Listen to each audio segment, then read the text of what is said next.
ನಮ್ಗೆ ನೋಡಿ, ನಾನು ಇವಾಗ ಕಾಂಗ್ರೆಸ್ ಆಗಿರ್ಬೋದು, ಇನ್ನೊಬ್ಬ ಬಿಜೆಪಿ, ಅದಲ್ಲ ವಿಷಯ. ಇಂಟರ್ನ್ಯಾಷನಲ್ ಲೆವೆಲ್ ನೋಡುವಾಗ ನಮ್ಮ ಮೋದಿ ಅವರನ್ನ ಅಪ್ರಿಶಿಯೇಟ್ ಮಾಡ್ಬೇಕು. ಯಾಕೆಂದ್ರೆ ನಮ್ಗೆ ಬಾಯಿಯಲ್ಲಿ ಹೀಗೆ ಅಂಗಡಿಯ ಜಗಡಿಯಲ್ಲಿ ಕೂತು ಮಾತಾಡ್ಲಿಕ್ಕೆ ಸುಲಭ, ಅವನನ್ನು ಬೈಬೇಕು ಇವನನ್ನು ಬೈಬೇಕು ಅಂತ.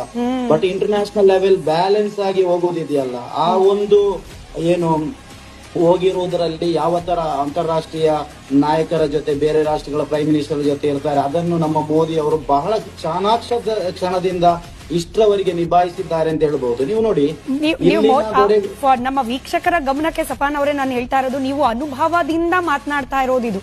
ನೀವು ಬೇರೆ ದೇಶಗಳ ಪರಿಸ್ಥಿತಿ ಹೇಗಿದೆ ಅನ್ನೋದನ್ನ ಕಣ್ಣಾರೆ ಕಂಡು ಅನುಭವಿಸಿ ಮಾತನಾಡ್ತಿರೋದು. ಇದು ಮೋದಿ ಬಿಜೆಪಿ ಅವರು ಅಂತ ಆಗ್ಲಿ ಅಥವಾ ಯಾವುದೋ ಒಂದು ಪಕ್ಷದ ಮುಖಂಡರು ಅಂತ ಆಗ್ಲಿ ಅಲ್ಲ, ದೇಶದ ಒಬ್ಬ ಪ್ರಧಾನಿಯಾಗಿ ತೆಗೆದುಕೊಂಡ ನಿರ್ಧಾರದ ಬಗ್ಗೆ ನಿಮಗೆ ಸಮಾಧಾನ ಇದೆ ಅಂತ. ಪೊಲಿಟಿಕಲಿ ಮಾತಾಡಲ್ಲ, ಪೊಲಿಟಿಕಲಿ ಮಾತನಾಡೋದು ವೇಸ್ಟ್. ಅದು ಆಕ್ಚುಲಿ ಫ್ಯಾಕ್ಟ್ ಮಾತಾಡ್ಬೇಕು. ನನ್ಗೆ ಮತ್ತೆ ಬ್ಯಾಲೆನ್ಸ್ ಮಾತನಾಡಿ ಕೂಡ ನನ್ಗೆ ಗೊತ್ತಿಲ್ಲ.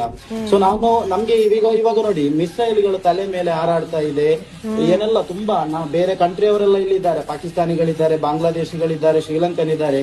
ಸೊ ಎಲ್ಲರಿಗಿಂತ ಸ್ವಲ್ಪ ಕಾನ್ಫಿಡೆಂಟ್ ಆಗಿರುವುದು, ಸ್ವಲ್ಪ ವಿಶ್ವಾಸದಿಂದ ಇರುವುದು ನಾವು. ಯಾಕೆ ಗೊತ್ತಾ, ನಮ್ಮ ದೇಶ ಬೇರೆ ದೇಶಗಳ ಜೊತೆ ಇಟ್ಟುಕೊಂಡಿರುವಂತಹ ಸಂಬಂಧದಿಂದ ಕಾನ್ಫಿಡೆಂಟ್ ಇವಾಗ ನಮ್ಗೆ ಕಾಣಿಸ್ತಾ ಇದೆ.